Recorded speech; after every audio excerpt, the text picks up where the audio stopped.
Welcome back to my channel IELTS by Knowledge. Please subscribe my channel and press the bell icon for more videos.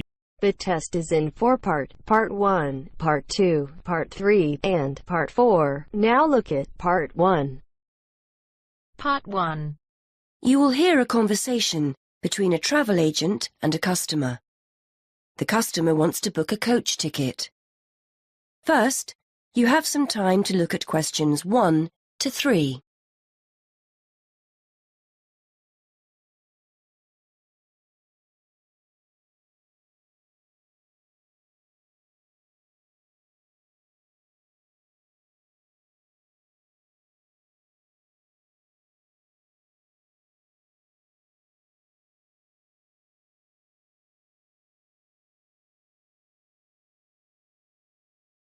Now we shall begin. You should answer the questions as you listen, because you will not hear the recording a second time. Listen carefully and answer questions 1 to 3. Good morning. I'd like to book a coach to London. I was hoping you had something available this Saturday afternoon. Good morning, sir. Take a seat and I'll just check for you. Yes, we still have several free seats for Saturday. Where will you be leaving from? There are 3 pickup points in town: Main Street, Centenary Square, or the Central Bus Station. From Centenary Square, please. That's easier for me to get to than the bus station. And what time would you like to leave? There are coaches on the hour every hour, from 12 through till 6 p.m. Well, I'm meeting someone at the station in London, and I need to be there for 4:30. So, which one would you recommend? Well, there's one leaving at 1 that arrives at Victoria Station at 4:10, if that's any good.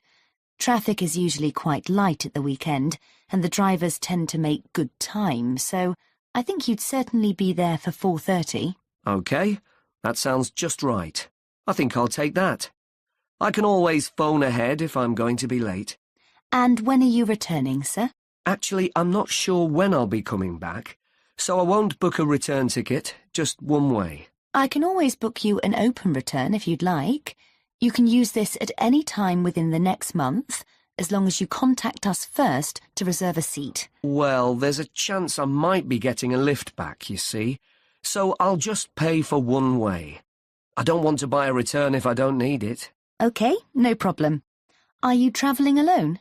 Just the one ticket, please. I'm going down to visit my daughter at university. My son's meeting me at the station, so it's a proper family reunion.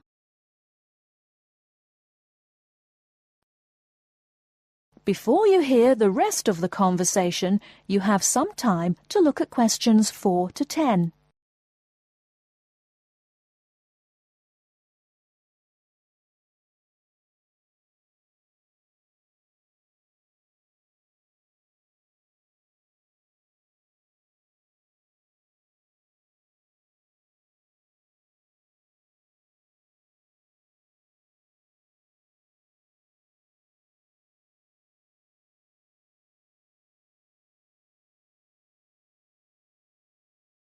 Now listen and answer questions 4 to 10.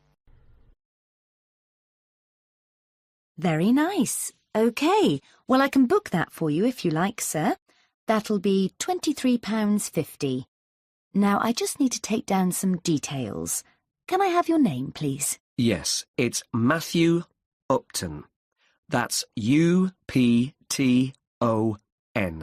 And your address? 34 Allesley Road. Allesley, that's A-L-L-E-S-L-E-Y. And your telephone number? 01732 558 997. And your email address? We'll use this to send confirmation of your travel details. matt257@yahoo.co.uk. OK, thanks. Before I forget, I'll be taking a little luggage. Is there a set luggage allowance? We offer a very good luggage allowance. You can take 2 suitcases as long as they're no more than 20 kilos each. That's 40 kilos in total, and 1 small item of hand luggage on the coach. Most people find that more than adequate. Any additional items carry an extra charge of £10 for each bag. I certainly won't be taking that much, so I should be okay. I was worried I might be taking too much. Would you like travel insurance included with your ticket? It's an additional £2.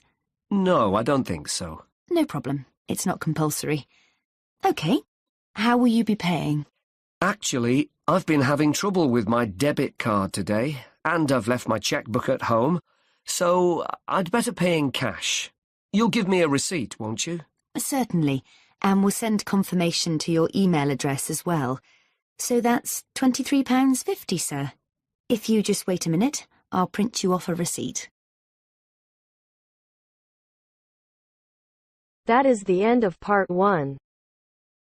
You now have half a minute to check your answers.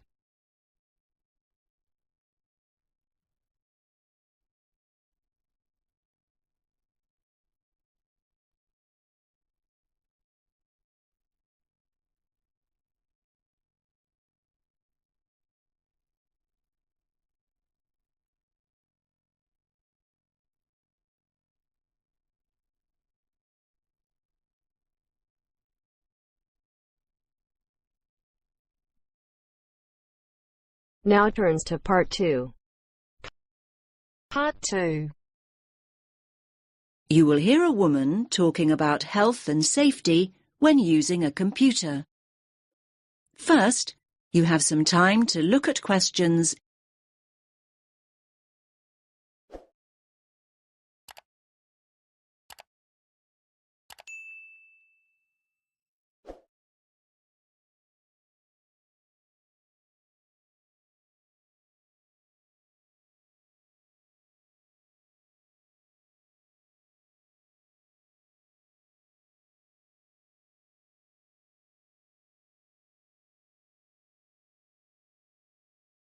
Listen carefully to the first part of the talk and answer questions.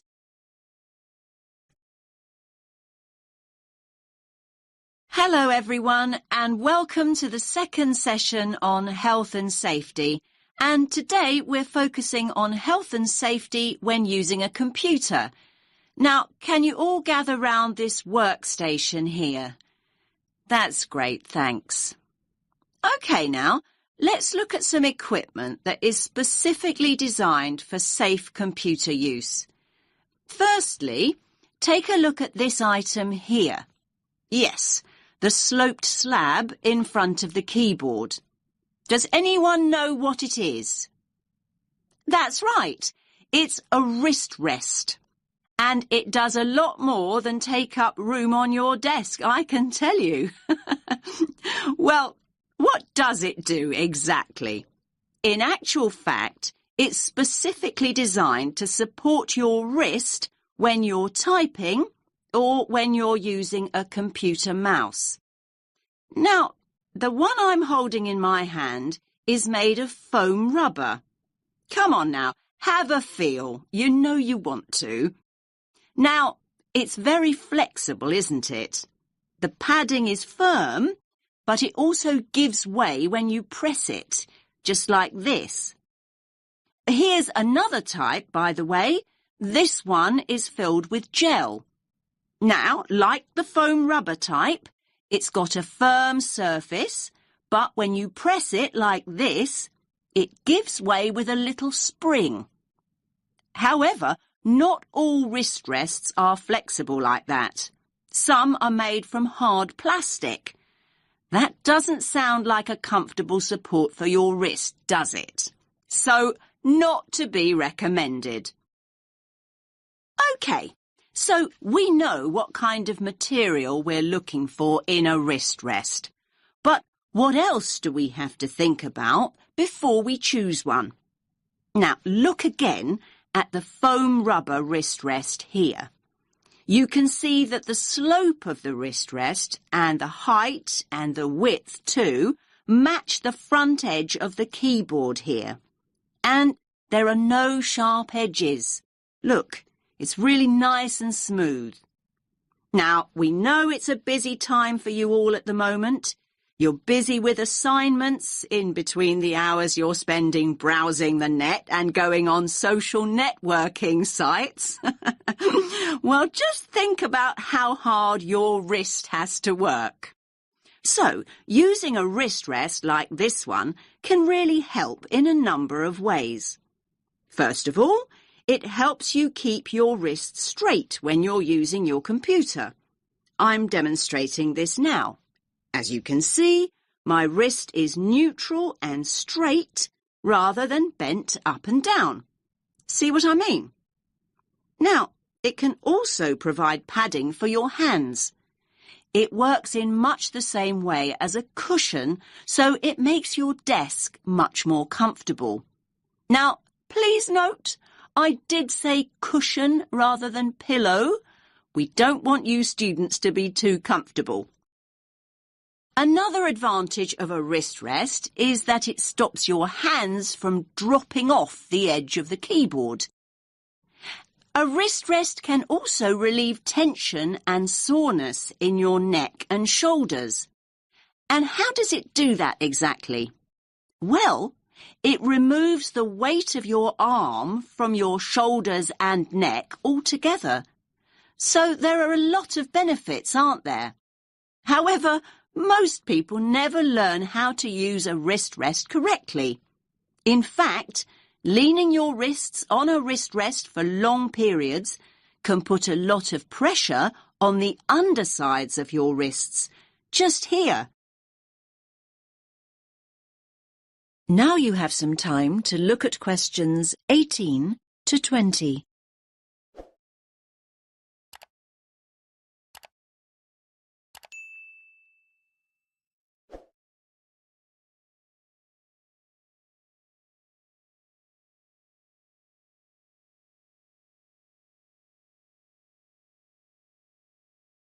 Now listen to the rest of the talk and answer questions 18 to 20.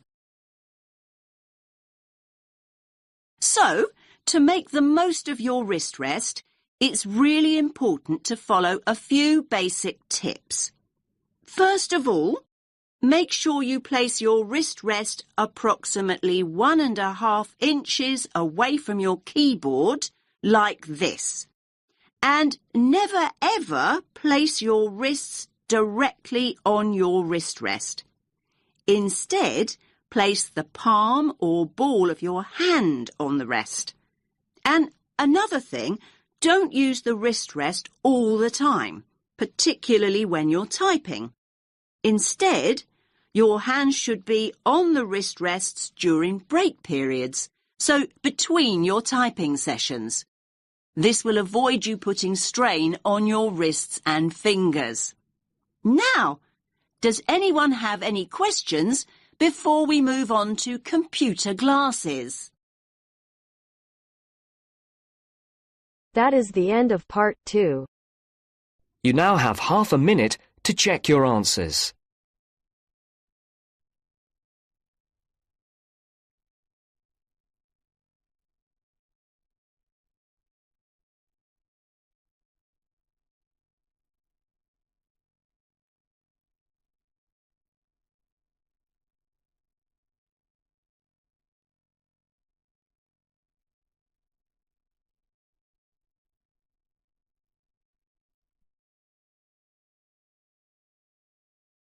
Now turns to part 3. Part 3. You will hear 3 students talking about how to spend their time before going to university. First, you have some time to look at questions 21 to 25.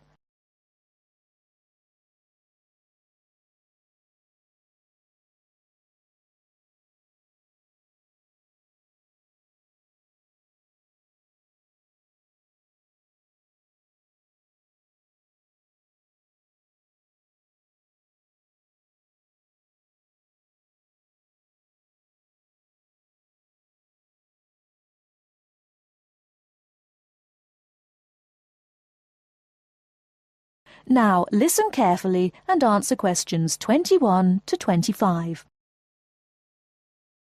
What's that you're reading, Matt? Oh, hi, Tara. It's an article about taking a gap year before going to university. Is that what you're thinking of doing then? Well, I hadn't really considered it as an option, but reading this has got me thinking. I'm looking forward to starting at uni, but I wouldn't mind a bit of time to myself first. Hi, guys. What are you talking about? Hi, Sandy. How's it going? Matt's reading about gap years.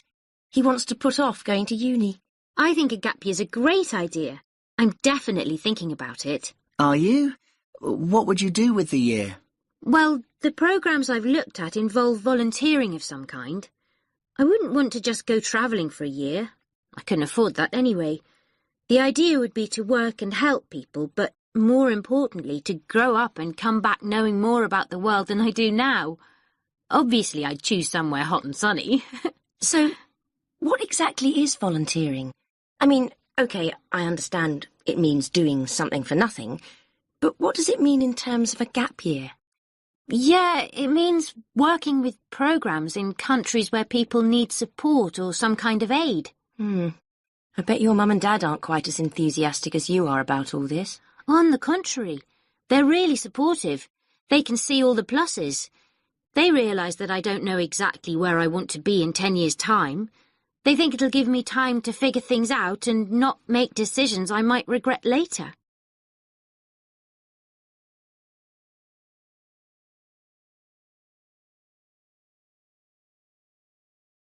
I think I'd be worried about how the university look at it, though. Don't you think it suggests you're just putting off studying? Definitely not. Our tutor told us that a lot of universities encourage students to take a gap year. They see a year away growing up and maturing as an asset.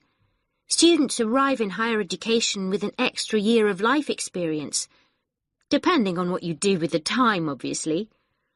Yes, I can see that tutors might like having a few well-travelled students around. I mean, ones that have a more developed perspective. I think they also appreciate that students who come back from a year away, doing something worthwhile, have a stronger sense of direction and a clearer idea of what they hope to achieve. They probably speak at least a few words of another language too. The most important thing for the unis is that students are motivated. So anyway, what does your article say about the options? Do they suggest where students should go on their gap year? You now have some time to look at questions 26 to 30.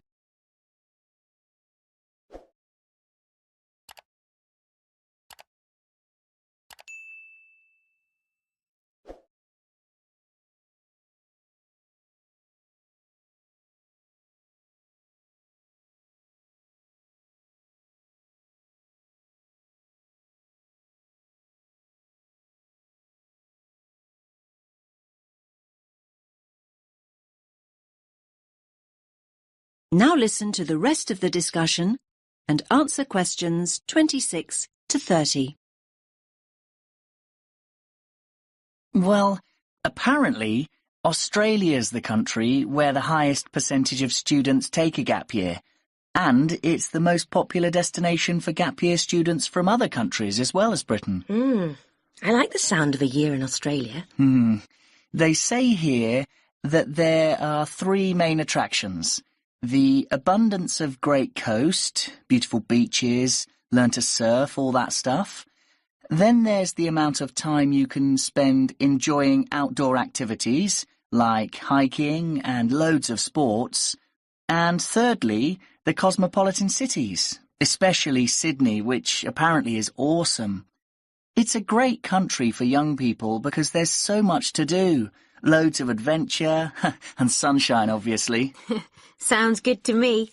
Unfortunately, it says here the cost of getting there in the first place can be prohibitive. However you make your way there, it's expensive. Unless the bank of mum and dad help out, that is. Then, look, they also mention various places in Africa, but they single out Ghana. Students can get involved with the construction of new schools or teaching the kids that are already in them. That does sound really rewarding and interesting, I have to say. I guess there's a huge sense of achievement with something like that. And you get fantastic life experience from living in another culture. I think you pick up some real practical skills too. Skills you can bring back with you.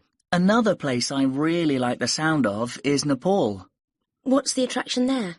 Most of the volunteering involves teaching again, and it's that sense of achievement that people are after.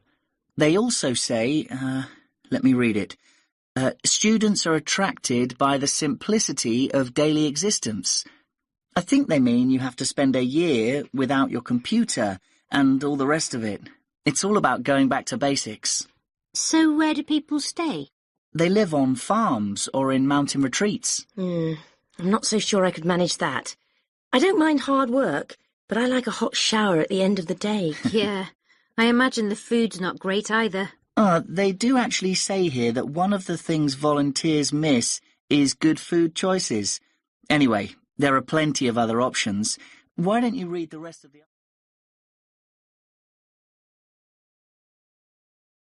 That is the end of part 3. You now have half a minute to check your answers.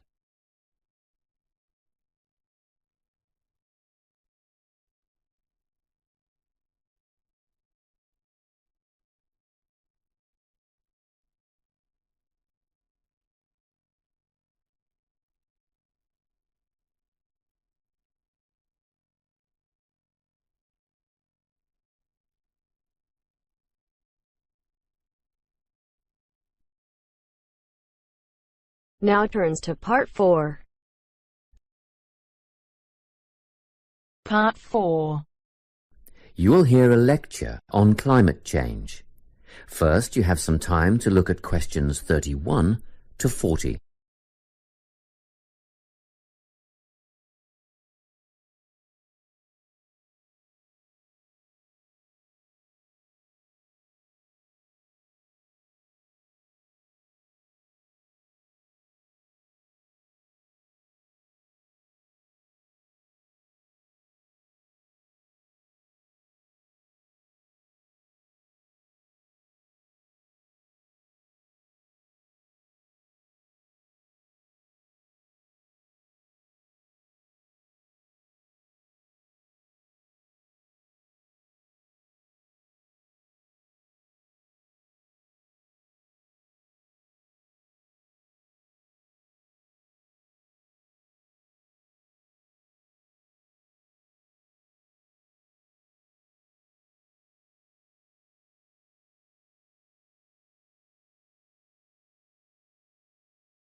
Listen carefully and answer questions 31 to 40.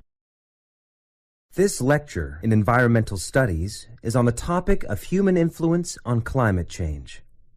First, I'll outline some of the factors affecting climate, then go on to discuss what has already occurred, and finish up by speculating on the effects. Previously, we've covered how factors such as ocean currents and prevailing winds affect climate change naturally. However, the influence of human activity on climate is what I'll talk about today. At first, the effect on the climate was relatively small. Trees were cut down to provide fuel for fires, and, as we know, trees absorb carbon dioxide and produce oxygen, so the amount of carbon dioxide in the atmosphere would have increased, but not noticeably. So, in what ways has human activity really impacted on the climate? A major contributor was the advent of the Industrial Revolution at the end of the 18th century, combined with the invention of the combustion engine. In addition, Earth's burgeoning population has had a marked effect on climate. The first two factors saw increased amounts of carbon dioxide being released into the atmosphere from the burning of fossil fuels, such as coal and oil. The final one, human expansion, has resulted in deforestation on such a scale that the extra carbon dioxide in the air cannot be soaked up and converted into oxygen by the remaining trees. Okay, so what has already happened? Well, global temperatures have risen by 0.6 degrees Celsius in the last 130 years. Levels of carbon dioxide, methane, and nitrous oxide gases have escalated. carbon dioxide concentrations have climbed by 30%, and methane levels have increased by 145% since the beginning of the Industrial Revolution. Gas, produced by fossil fuel extraction, livestock, and paddy fields, is primarily responsible for the growth of methane levels. Nitrous oxide, or N2O, comes from natural sources, wet tropical forests, for instance. But it is also produced by human-related activities, such as agriculture, which uses synthetic nitrogen fertilizers, rubbish disposal systems, and vehicle emissions. How do gases like carbon dioxide and methane affect the climate? Well, this is what we call the greenhouse effect. Under normal conditions, the sun's rays hit the Earth and some are reflected back into space. However, these gases, CO2 and methane, create a barrier in the atmosphere, which prevents a proportion of the sun's rays from being reflected back into space. And, instead, the gases become trapped in the atmosphere. It's simple, really. Because the sun's rays can't escape, the Earth heats up. What are the possible effects? Firstly, a rise in sea levels. We already know that the Arctic ice cap has melted and shrunk considerably, and great chunks of ice have been lost from Antarctica. In 1998, it was reported that 46 million people lived in areas at risk of flooding, and the number of people at risk will increase significantly if sea levels rise. It is estimated that a rise of only 50 centimeters would put that number at 92 million.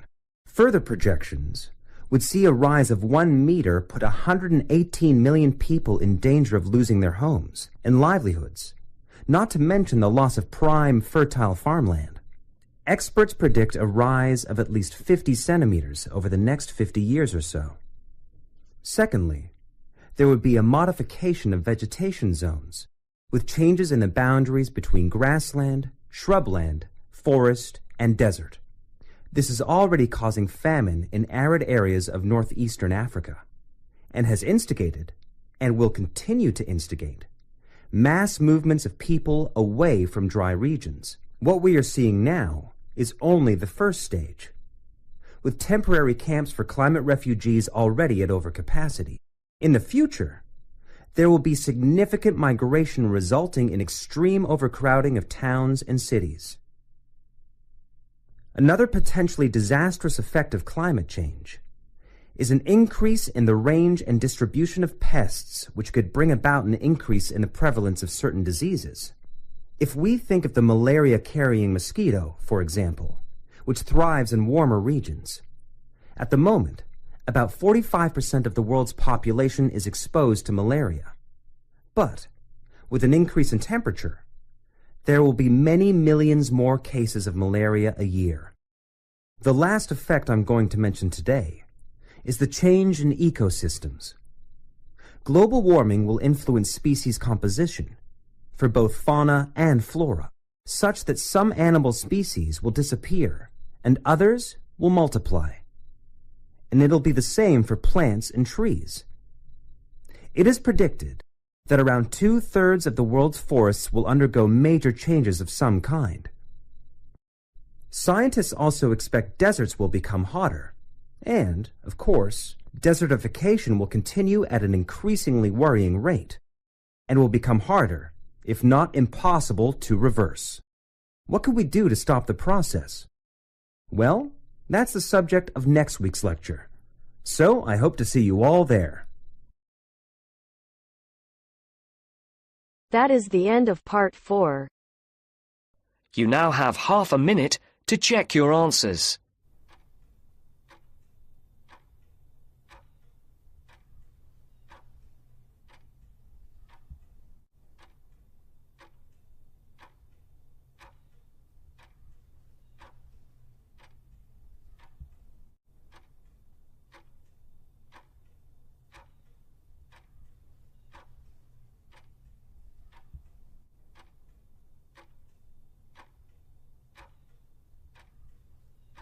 That is the end of the listening test. In the IELTS test, you will now have 10 minutes to transfer your answers to the answer sheet.